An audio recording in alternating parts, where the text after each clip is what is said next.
Bonjour à tous, merci encore de votre fidélité. Très heureux de vous retrouver pour ce nouveau numéro de School TV Le Bac. Vous le savez, on est ensemble pendant une demi-heure, 30 minutes pour faire le point sur la scolarité de vos enfants. Aujourd'hui, dans l'école ensemble, ça tombe bien, on parle du vivre ensemble. Le sommaire, sans plus tarder, comment renouer le lien entre la jeunesse et la police. C'est la principale mission que s'est donnée Red Aventure, et cela depuis plus de 30 ans maintenant. Gros plan sur cette association dans un instant avec Mathilde Wessels. L'école est le reflet de notre société. Et cette question, quelle solution face à la montée de la violence dans certains établissements? Quelle est la responsabilité pour les réseaux sociaux? Nos experts vous répondent dans cette émission. Et puis, pierre angulaire de l'école de la République, le vivre ensemble est-il mis à mal aujourd'hui? L'école a-t-elle vocation à jouer le rôle de coparent? Les profs doivent-ils devenir des éducateurs à part entière? On se pose là aussi toutes ces questions avec mes invités que je vous présente sans plus tarder. Bruno Pomar, bonjour. Bonjour. On est très heureux de vous accueillir dans School TV Le Mag aujourd'hui, président de l'association Red Aventure et maire de Belleflou. Dans l'Aude. Dans l'Aude. Très beau département et plus beau village de France. Non, je rigole. 125 habitants. Si, on peut le dire. C'est beau. On ira, effectivement, on va sortir des images de Belleflou. On est également en Skype avec quelqu'un que vous connaissez très bien, Quentin Gourdin. Bonjour Quentin. Merci beaucoup de nous avoir rejoints. Vous êtes depuis ce matin du côté de Goussainville pour l'une des animations de Red Aventure. Vous allez nous en dire bien plus dans un instant, juste après la loupe avec Mathilde. Salut Mathilde. Salut. Je suis toujours en train de retard. Joyeux anniversaire, cher ami. Merci. C'était le 12 avril. Oui, ça commence à faire un petit moment, mais toujours. Je suis nul vraiment. Mais mieux vaut tard que jamais. Vous connaissez l'adage, évidemment. J'oublie même ceux de mes enfants. C'est une catastrophe. J'y pense la veille et le jour même. Vous oubliez. Voilà. Bon, ça arrive. Bon, on parle de l'association Red Aventure. Et oui, c'est une association effectivement qui a déjà 30 ans d'existence dans une France, c'est vrai, morcelée, avec des zones dans lesquelles les policiers ne sont pas vraiment les bienvenus. Le dialogue, c'est vrai, est complètement rompu. Alors, comment le rétablir? C'est justement le challenge que s'est lancé il y a 30 ans Bruno Pomar, qui est avec nous sur le plateau. Renouer le lien et le dialogue entre les policiers et les jeunes issus de quartiers difficiles. L'association Red Aventure propose donc 3 façons de recréer du lien. Avec quel dispositif? Alors, pour commencer, avec le dispositif Prox qui a été mis en place au cœur des quartiers où des moments de rencontres privilégiés sont organisés entre des policiers bénévoles, et ça c'est important de le préciser, et des jeunes. Le but est de promouvoir donc le dialogue, la citoyenneté et les valeurs de la République à travers des activités ludiques et citoyennes. Quelles sont justement ces activités? Alors, initiation notamment aux techniques de maîtrise d'un individu et de self-défense, démonstration du savoir-faire des forces de sécurité comme technique d'interpellation, des ateliers découvertes également sur le métier de policier. On ne sait jamais, on peut faire découvrir un nouveau métier à ces jeunes-là. Et puis aussi des activités sportives pour lutter évidemment contre la résignation et le sentiment d'abandon des habitants des quartiers populaires tout en détruisant les stéréotypes qui sont quand même bien ancrés. Quel est le deuxième axe sur lequel cette association met le point? Eh bien oui, ce sont des séjours multisports et aventures sur une semaine, du lundi au vendredi. Ça se passe à la base de Conteville, à Dreux, qui compte un parc de 30 hectares dans l'Eure-et-Loire. Alors ce sont des séjours qui, eux, sont encadrés par des policiers bénévoles toujours et des éducateurs sportifs expérimentés tout au long de l'année et aussi pendant les vacances scolaires. Et on fait quoi pendant cette semaine, justement? Eh bien du sport, évidemment. Parmi ceux proposés, je ne vais pas vous faire toute la liste, mais il y a quand même du vélo, du canoë, de l'acrobranche, du paintball ou encore du tir à l'arc. Et pour vous donner une petite idée, voici justement en image pour voir à quoi ça ressemble. Oh, le son, c'est trop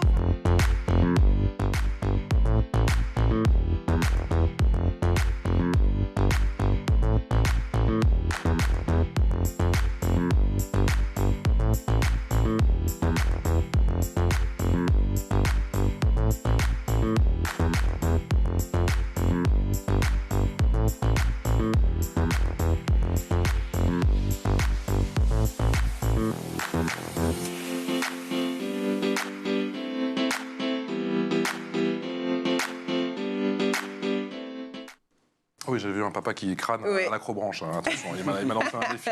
Je vais venir vous défier. Avec grand plaisir. Bruno Pomar. Il y a également un axe qu'on ne souhaite pas oublier, on en parlera tout à l'heure, c'est l'aspect sécurité routière. Oui, l'association effectivement Red Aventure intervient aussi dans le domaine de la sécurité routière avec des séjours quad et moto. Ça se passe toujours à la base de Conteville qui compte aussi un circuit de 775 mètres de long et 7 mètres de large. Le but premier évidemment c'est de lutter contre les rodéos urbains et ainsi sensibiliser les jeunes au risque d'accident et à la maîtrise évidemment évidemment des engins motorisés et puis bien sûr transmettre les bases d'une conduite en toute sécurité avec quelques notions aussi de mécanique, ça peut être utile. Et puis, dernière petite chose aussi, en avril 2021, on en parlera évidemment avec vous plus largement, mais l'association a lancé des séjours de rupture. Alors ça s'adresse aux jeunes placés sous main de justice. C'est une réponse en plus pour ce public violent, voire même ultra-violent. Ces séjours de rupture sont composés de 3 sessions de 5 jours dans le cadre de la prise en charge de ces jeunes en centre d'éducation renforcée d'une durée de 15 semaines. C'est quand même des séjours qui sont assez longs. Et le but, évidemment, c'est de sortir ces jeunes de leur quotidien, de leur redonner les codes et les bases du vivre ensemble. 21 sur 20. Ah, 21 sur 20 ? Oui, c'est la note. C'est vrai. Ouais, Ah, c'est ça. Ah, C'est ça bah, pour me merci. rattraper. Hein. Oh, je suis... Ouais, d'accord, c'est pas honnête alors.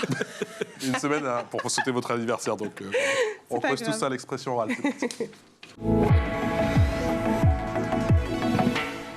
L'expression orale avec Quentin Gourdin, qui est policier membre de l'association Raid Aventure, qui est à Goussainville depuis ce matin en train d'animer justement l'une de ces initiatives Raid Aventure. On ira sur place dans un instant. Bruno Pomar, comment a commencé l'aventure? Il y a 36 ans maintenant. 30 ans. 30 ans. 30 ans, 92. Oh, je vous ai vieilli. Ouais, c'est pas sympa. Pardon, c'est pas sympa. C'est pas Il y a bon. déjà un âge avancé. Non, simplement, je me suis rendu compte, d'ailleurs, quand je suis rentré dans la police, déjà que le lien police-population était déjà compliqué, évidemment. Ouais. Le policier, il est là pour réprimer souvent, pour prévenir, mais aussi pour réprimer. Et je me suis rendu compte que dès que je suis rentré dans la police, effectivement, ces problématiques existaient déjà. Et je suis parti dans cette folie de créer Raid Aventure Organisation. Alors, Parce j'étais à qu'il ce n'y avait moment-là- pas cette culture du dialogue au sein de la police, Ben, son institution. Non, pas vraiment. Il y avait plein d'associations qui travaillaient sur le terrain, pas nécessairement faire du lien police-population, mais des associations qui occupaient le terrain pour occuper les enfants. Mais ce schéma-là n'existait pas.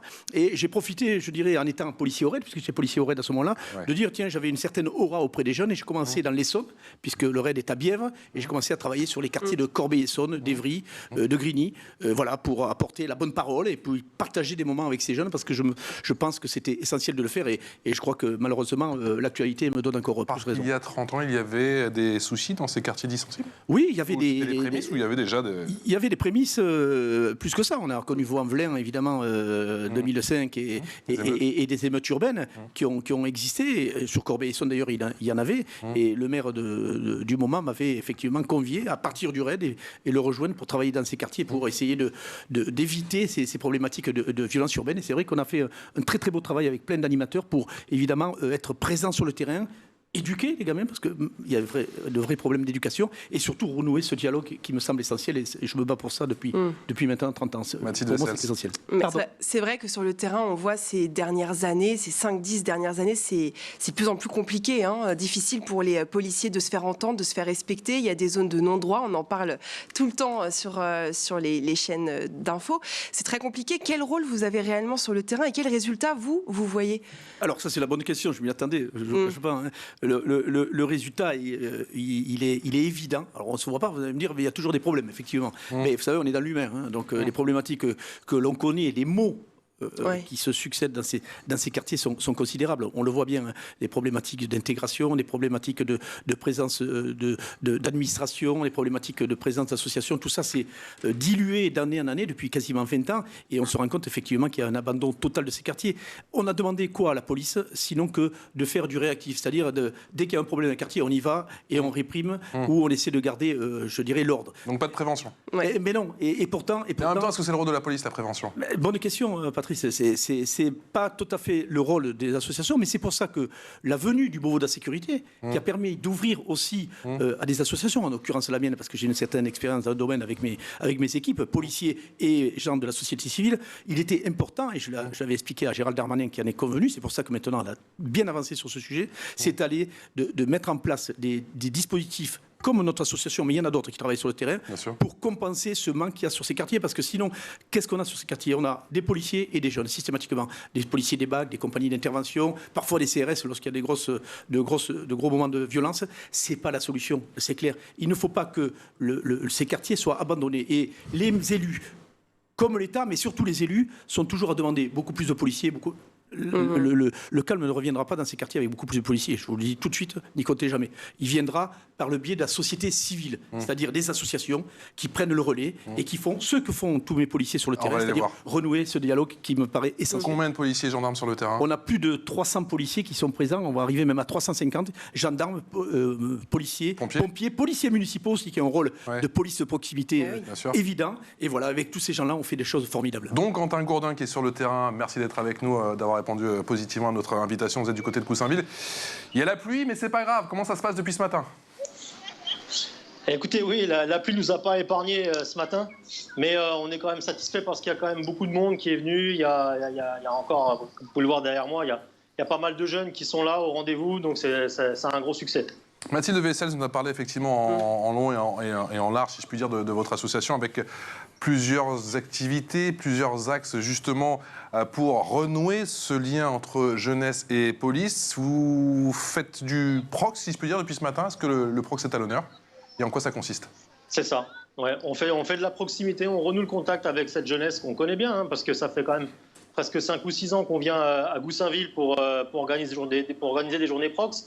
Donc c'est un public qu'on connaît, avec des résultats qui sont très satisfaisants, avec des retours très positifs qu'on a de la part de nos collègues de la police municipale de Goussainville, hein, qui ont été ceux qui nous ont vraiment plébiscité pour venir à Goussainville organiser ces genres de journées. Et ils sont du coup présents aujourd'hui sur le terrain, la police municipale de Goussainville. Est-ce qu'eux aussi, ils participent à ce dialogue entre la police et les jeunes?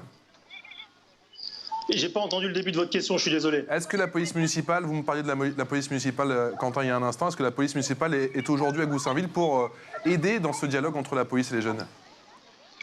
Ouais, on a eu un passage de la police municipale tout à l'heure. On a le chef de la police municipale qui est sur place avec nous et qui participe justement à cet événement. On a créé un stand dédié au dialogue où les jeunes viennent et puis peuvent, discuter de sujets d'actualité ou discuter de thématiques, de vidéos qui sont vues sur les réseaux sociaux. On a des ateliers qui sont des mises en situation où on met les jeunes dans la peau du policier, et tout au long de la journée, des patrouilles de police viennent sur le dispositif et se mêlent à la foule et en profitent pour justement pouvoir discuter et échanger avec les gens de leur ville, parce que c'est la police de leur ville. Que dites-vous à ceux que le dialogue, la pédagogie, c'est pas dans l'ADN de la police? Je dis que c'est une bêtise parce qu'on est en 2022 et maintenant le policier il doit savoir faire de la répression parce que c'est son boulot d'arrêter les bandits, mais il doit aussi faire de la prévention, il doit aussi prendre le temps d'expliquer son métier. Et c'est ce qu'on explique aussi à nos collègues les plus jeunes, c'est qu'on rentre dans la police pour de belles et bonnes raisons, on a envie d'arrêter tous les bandits qu'on peut croiser, mais par contre il faut aussi que nous les anciens on leur explique qu'il faut prendre le temps de parler aussi aux citoyens, de parler aux jeunes et leur expliquer le pourquoi de comment notre métier, notre beau métier, et pourquoi pas susciter des vocations encore, ça serait vraiment la cerise sur le gâteau, quoi. Et oui, ce serait extraordinaire effectivement, et on va en parler dans un instant notamment avec Bruno Pomar. À quel type d'activité ont droit les jeunes depuis ce matin à Goussainville? Alors aujourd'hui, on a beaucoup de sports avec des sports co, foot, rugby. On a un mur d'escalade, le mur d'escalade de l'association. On a un ring de boxe, de la boxe pédagogique, mais on a aussi des ateliers, comme je vous le disais tout à l'heure, de découverte des métiers de la police, avec un petit atelier qui s'appelle Technique Police, qui vous explique ce que c'est qu'un contrôle d'identité, une palpation de sécurité, et on en profite pour échanger avec les jeunes.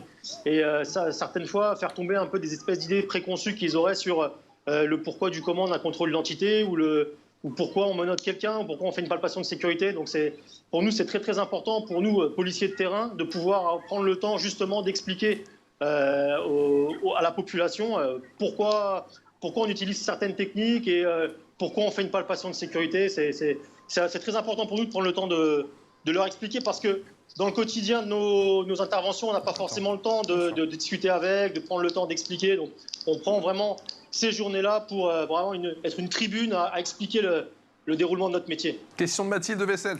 Bonjour Quentin. Est-ce qu'à la fin de votre journée, par exemple aujourd'hui, vous voyez un résultat avec des jeunes qui viennent vous voir, même un jeune, ça peut suffire, et qui vous dit merci, j'ai appris des choses, effectivement, le métier de policier, c'est pas simple. Voilà, si effectivement vous inversez les rôles, je trouve que c'est super intéressant aussi de les mettre dans la peau d'un policier. Est-ce que voilà, à la fin, il y a des jeunes qui viennent vous voir pour vous parler ? Mais il n'y en a pas qu'un seul, Ah oui. je vous rassure, il y en a même beaucoup.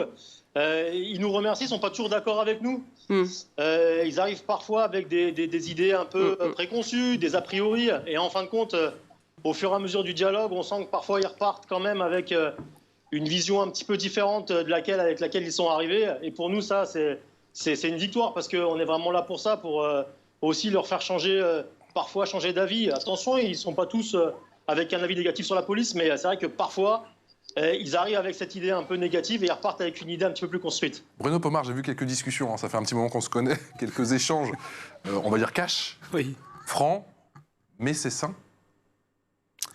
Oui, je pense que c'est essentiel. Enfin, je crois que Quentin a tout dit. Vous voyez, d'abord, rien que l'engagement de ces 300 policiers qui vont au-devant des jeunes, pour moi, c'est essentiel. Mais c'est essentiel à 2 titres. D'abord pour les jeunes, pour qu'ils comprennent effectivement notre mission, et pour les faire, je dirais, adhérer, mais tout au moins qu'ils comprennent le métier de policier, mais en même temps à nos policiers, à qui ça fait parfois, souvent, et Quentin ne l'a pas dit là, mais ça fait beaucoup de bien de rencontrer les jeunes dans un autre contexte que ceux dans lesquels ils les rencontrent. Parce que la plupart de mes policiers, là, ce sont des gars des compagnies d'intervention, compagnies de sécurisation d'intervention, des BAC, brigades de nuit et autres. Donc ils sont sur le terrain. Ah, mais ils sont sur le terrain, excusez-moi de dire, c'est pas des planqués. Ouais.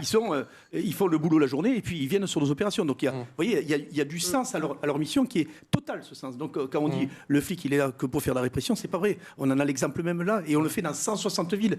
45 000 gosses profitent de ces moments. Et c'est essentiel. Si on peut arriver à changer ces stéréotypes, à casser ce que Vous parfois... m'avez dit combien, Bruno, pardon, combien de... 45 000 enfants qui font ça tous les ans avec nous, avec l'ensemble des acteurs de l'institution, de façon transversale, on travaille tous ensemble, on l'a dit, policiers municipaux, gendarmes, pompiers, éducation nationale également, qui jouent le jeu, qui ont envie tous d'aller dans le même sens et ne pas nous opposer, c'est ça qui est essentiel. Et ce travail, je dis, la pédagogie, c'est l'art de la répétition, on dit souvent, mais moi, je le ferai sans cesse, tant que mes amis me suivront là-dedans, parce que je trouve que c'est essentiel pour notre société, si on veut retrouver un petit peu de vivre ensemble. Voilà, le vivre ensemble, c'est important, et je crois que n'importe quel jeune peut participer à Raid Aventure. Bien sûr. C'est ouvert à tout le monde. Ils sont tous accueillis. Vous avez des jeunes même de structures PJJ qui nous rejoignent parfois sur ces journées-là.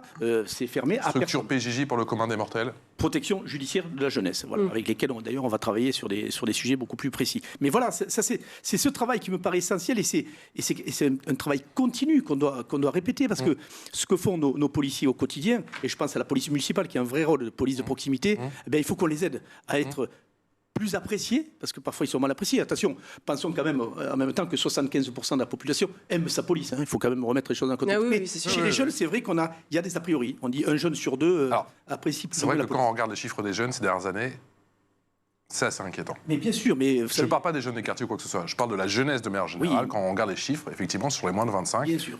Il y a l'air d'avoir quand même un fossé qui se creuse année après année. Moi, j'ai du mal à me l'expliquer. Est-ce que vous qui êtes sur le terrain au quotidien, avec Quentin notamment, est-ce que vous avez dans une société qui est de plus en plus violente, on a les réseaux sociaux, on a tout un tas de choses qui déstabilisent notre société. Nous, les premiers, on est sans arrêt sur les réseaux sociaux à regarder ce qui se passe. Et qu'est-ce qu'on voit sur les réseaux sociaux? Souvent de la violence, souvent des choses qui sont relayées quand on veut faire de la politique, évidemment, contre les flics. Ça, c'est malheureusement trop souvent le cas. Eh bien, au lieu dans le même sens, on voit des gens qui dénigrent la police systématiquement. La police a ses travers, elle n'a jamais caché. Mais quand vous avez 250 000 policiers et gendarmes qui travaillent au quotidien pour assurer votre sécurité, celle de votre famille et celle de vos parents, de tout ce que vous pouvez imaginer, eh bien, écoutez, il y a des dérives, malheureusement, qui existent dans la police. On le sait, elles sont sanctionnées.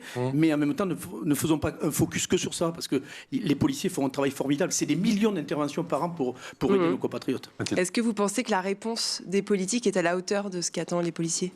Le problème, c'est que déjà, les politiques, il faudrait qu'ils soient tous sur la même longueur d'onde concernant la police. Voilà, il y a certains qui se servent malheureusement des errements de certains policiers pour en faire de la politique politicienne. Je nommerai pas certains partis. Mais là, vous parlez de l'extrême gauche notamment. Oui, mais pour c'est scandaleux. Ce qui est des politiques au pouvoir, notamment là, le gouvernement actuel. Vous êtes allé les voir Bruno Pomar, effectivement, le beau de la sécurité. Oui, tout à fait. J'ai été invité.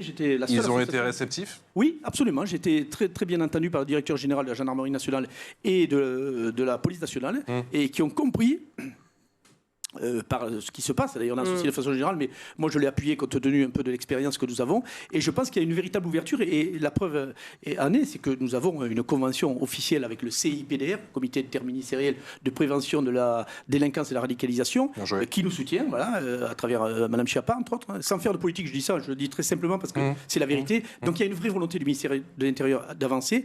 Darmanin a compris, je dirais, le message. Gérald Darmanin, ministre de l'Intérieur. Le ministre de l'Intérieur. Et nous travaillons d'arrache-pied, je vous dis, avec le directeur général de la police nationale qui soutient, le directeur de la gendarmerie également, parce qu'ils savent qu'il y a une véritable réponse à apporter en faisant le travail que l'on fait, parce qu'on contre les réseaux sociaux qui sont parfois négatifs à notre égard, etc. Et je crois qu'il faut travailler dans ce sens. Et je vous dis, on y arrive, encore une fois, d'autant mieux que le ministère de l'Intérieur a même décidé de nous confier une mission pour aller dans les écoles de police, vous voyez, transmettre avec tous les policiers qui sont sur mon dispositif, transmettre la bonne parole aux jeunes policiers qui rentrent, école de gardien de la paix, adjoint de sécurité, cadet de la République, pour transmettre un petit peu le fait que, voilà, ces policiers sont des policiers d'active, d'expérience, et ils sont aussi sur des dispositifs comme ça, pour montrer aux jeunes policiers qui vont rentrer que c'est bien d'abord de nous rejoindre, pour qu'on puisse ensemble transmettre des valeurs. Et je crois que c'est ça l'essentiel. Quentin, est-ce que Red Aventure s'invite parfois à l'école ? Oui, plusieurs fois par an, on est invité dans des lycées ou dans des collèges à organiser ou des actions prox comme celle-ci ou des débats, organiser des débats. On a de plus en plus de demandes de la part d'écoles, de directeurs d'établissements pour organiser des débats. C'est sûr que là, regardez aujourd'hui, ce matin, c'était que des lycéens à Goussainville, par exemple. Restaurer ce lien entre la jeunesse et la police, est-ce que c'est une question d'argent ou est-ce que c'est une question d'approche? Ou bien les deux? C'est une question de volonté surtout. C'est une question de volonté. Je pense que heureusement que Bruno a réussi à mobiliser tous ses collègues au sein de son association. Et c'est la plus belle des preuves pour montrer la volonté, l'espèce de synergie qu'il y a entre les forces de l'ordre, de vouloir parler en bien de leur métier et montrer que les policiers sont des gens ouverts et qui ont envie d'aller vers la population, contrairement aux espèces de clichés que certains veulent nous coller. L'info en plus avec Mathilde.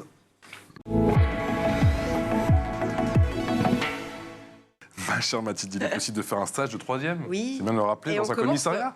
Ben oui, comme ça, on commence dès le plus jeune âge. Enfin, le plus jeune âge, je me comprends, mais 14-15 ans, c'est l'âge à peu près qu'on a quand on est en 3e. Et c'est ce que propose notamment le commissariat de police d'Alfortville, dans le 94. Je connais bien, je suis passée plusieurs fois devant d'ailleurs. Ça consiste en quoi? Présentation du commissariat, évidemment. On commence par les bases.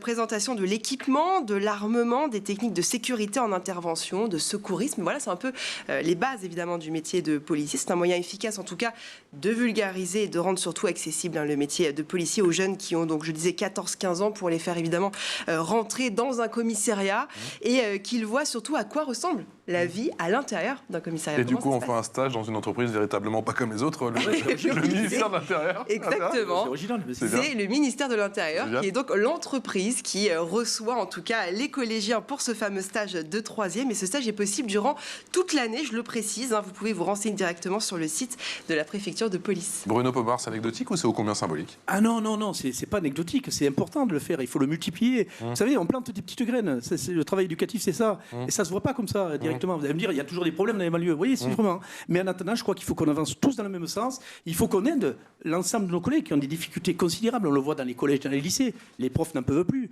Bon, on n'a jamais été autant appelés dans les collèges, dans les lycées que depuis tout ce qu'on voit malheureusement maintenant avec les violences, etc. Donc c'est une bonne chose. Est-ce qu'on n'aurait pas dû le faire avant? Oui, parce que moi j'ai connu malheureusement des moments très difficiles parfois avec l'éducation nationale. Mais là, les choses ont l'air d'avancer dans le bon sens, c'est-à-dire d'essayer de travailler avec chacun son rôle. Chacun son rôle, chacun sa fonction, mais travailler en transversalité pour pouvoir aller vers ces jeunes et puis pour pouvoir aider, encore une fois, tous ceux qui sont au contact de la jeunesse tous les jours, parce que c'est pas facile, évidemment, de travailler avec... On va retourner sur le terrain du côté de Goussainville avec Quentin Gourdin. Quentin, j'imagine que vous discutez beaucoup avec tous ces gens qui sont à vos côtés. Est-ce que vous parlez de l'école et de cette violence qui est très certainement inhérente à notre société, puisqu'on le sait, l'école est censée être un sanctuaire. Mais l'école, c'est aussi le reflet de notre société et la violence, s'y est invitée depuis de nombreuses années maintenant. Ouais, ça parle de violence, ça parle normalement de raquettes, d'histoires de raquettes qui ont été vues ou connues dans les établissements. Alors, pas forcément ici, mais c'est vrai que souvent, quand on laisse la parole libre à des jeunes, quand on fait des débats au sein des établissements scolaires, surtout dans les collèges. Généralement, c'est surtout dans les collèges. Les jeunes en profitent souvent pour venir nous voir. Et j'ai quelques anecdotes comme ça où des gamins, à l'issue de débats qu'on a organisés avec eux, sont venus voir les collègues en leur disant voilà, qu'ils étaient victimes eux-mêmes de violences ou de harcèlement. Et on a pu dénouer avec les équipes pédagogiques derrière certaines situations. Donc c'était un petit effet surprise auquel on ne s'attendait pas, mais effectivement, ça a du sens pour nous. Le harcèlement, les réseaux sociaux, c'est le fléau de notre société, de notre école aujourd'hui, en 2022. C'est un véritable fléau, c'est clair. Et pour le contrer, il faut travailler. Là, on travaille sur un thème sur la cybersécurité. Parce que ça, il y a 30 ans, il n'y avait pas. Ah ben non, ça n'existait pas, on n'avait pas ces problèmes. Et moi, quand j'ai commencé il y a 30 ans, je n'avais pas du tout les problématiques. Et même il y a 10 ans, c'est très récent. Oui, exactement, c'est très récent. Et donc, il faut travailler sur ces sujets-là. Là, on va travailler sur un côté, je le disais à votre équipe tout à l'heure, sur tout ce qui est cybersécurité, mais surtout sur le harcèlement et autres, pour que les jeunes prennent conscience du danger, de l'intérêt des réseaux sociaux. Mais même de la punition. Il y a plein de jeunes qui ne savent pas que c'est répréhensible par la loi, en fait, d'harceler, de diffuser des vidéos sans l'accord de la personne, etc. Les jeunes aujourd'hui ne le savent même pas, en fait, qu'on peut porter plainte contre eux et ils peuvent se retrouver devant un tribunal. Donc il y a un travail pédagogique à mener tous ensemble encore, et avec l'ensemble de nos partenaires, on commence à y arriver. Les régions nous suivent, la région Île-de-France, Chèque Vacances également nous aide. On a de gros partenaires, de mécènes qui croient en ce qu'on fait et on veut le développer. Moi, je souhaite le développer sur la France entière parce que je trouve que ça a vraiment du sens. Et si on veut regagner du terrain, je pense qu'on n'y arrivera que par ce travail. C'est un travail minutieux, c'est un travail de longue haleine. Regardez sous la pluie en train de s'occuper des jeunes. Excusez-moi, mais bon, je veux dire, voilà, on peut dire tout ce qu'on veut de la police, mais voilà, on est là et on le fait avec cœur et avec bienveillance. On a beaucoup parlé de Beauvau, effectivement, le ministère de l'Intérieur, où on peut même faire des stages. Je ne sais pas si on peut faire des stages chez le garde des Sceaux, mais quelle est la prochaine étape? C'est justement avec Éric Dupond-Moretti? Ah oui. La semaine prochaine, je signe une convention avec lui, avec la protection judiciaire de la jeunesse, donc l'ensemble des 9 interrégions en France, où on va accueillir une centaine de jeunes qui sont sous mandat de justice, et avec lesquels on va travailler en lien avec les éducateurs spécialisés. C'est-à-dire on a un rôle bien précis dans ce dispositif qui va durer grosso modo 3 semaines, mais on travaille en lien avec les éducateurs spécialisés. On ne va pas prendre la place des éducateurs spécialisés, on va juste les aider parce qu'ils ont un métier qui est très très difficile que d'être éducateur spécialisé. On a beau dire éducation spécialisée, est-ce que ça... Non, c'est très compliqué de s'occuper de ces jeunes-là. Il faut s'en occuper ou bien qu'est-ce qu'on fait? À un moment donné, on parle de la jeunesse, etc. On met tout le monde en prison, on les enferme, on fait Guantanamo? Non, c'est pas possible, c'est impensable. Donc à nous, ensemble, de travailler. Et la PJJ, effectivement, et Dupond-Moretti, le garde des Sceaux, je signe une convention avec lui le 21 à 9h à la Chancellerie. Ça fait grand plaisir. C'est encore une reconnaissance du travail que fait notre association. Et ça, c'est essentiel et pour tous mes policiers. Si vous pouviez, pour nous, lui parler du dossier Mathilde Vessels. Merci. en prévention. Dernière question, Quentin Gourdin, sur un plan individuel, que vous apporte justement au quotidien cette association Raid Aventure?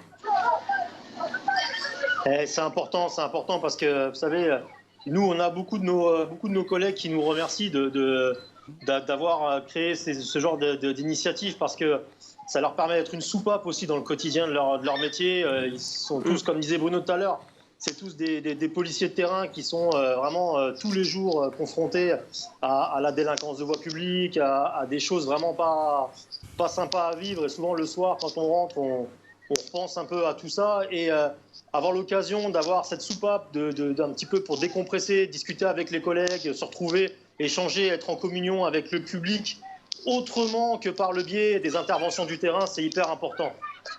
Merci beaucoup. Merci infiniment pour votre témoignage et encore merci pour tout ce que vous faites au sein de cette association Raid Aventure. Bruno m'a très souvent invité, pour que je trouve absolument le temps. Oui, pour tirer, on m'a dit notamment. Là, attention. Aussi, tu es pour tirer. Absolument. Oui. Attention, à tirer. Tous aux abris, c'est une véritable soupape, ça aussi on le précise pas, c'est peut-être pour les hommes de terrain que vous êtes. Ah ben bien sûr, je vous dis, mais je crois que Quentin a tout dit sur la fin, là. C'est important pour nous, on est des êtres humains, on est des pères de famille. Vous savez, quand vous rentrez dans un métier comme ça, il faut aimer les gens. C'est comme lorsqu'on fait la santé, on est infirmier. Il faut aimer les gens à la base. Et c'est vrai que c'est compliqué parce qu'on est au contact d'une violence permanente. Et je trouve que c'est important. Et évidemment, tous mes policiers là sont formidables et je suis content qu'on soit soutenu par l'ensemble des ministères pour ce Bruno Pomar, le président de Raid Aventure. C'était magnifique. Un grand merci d'être venu me voir aujourd'hui sur School TV Le Mag. Merci à Quentin Gourdin, policier membre de l'association Raid Aventure. On vous souhaite encore de bien belles choses les prochaines années, car il y a beaucoup de travail. Et encore félicitations pour effectivement tout le travail qui a été abattu depuis maintenant 30 ans. Ouais. Vous êtes jeune, vous? Ça ne rajeunit pas tout ça. Ça ne rajeunit pas tous les deux. Merci Mathilde. Merci beaucoup. À très vite et encore joyeux anniversaire. Ciao.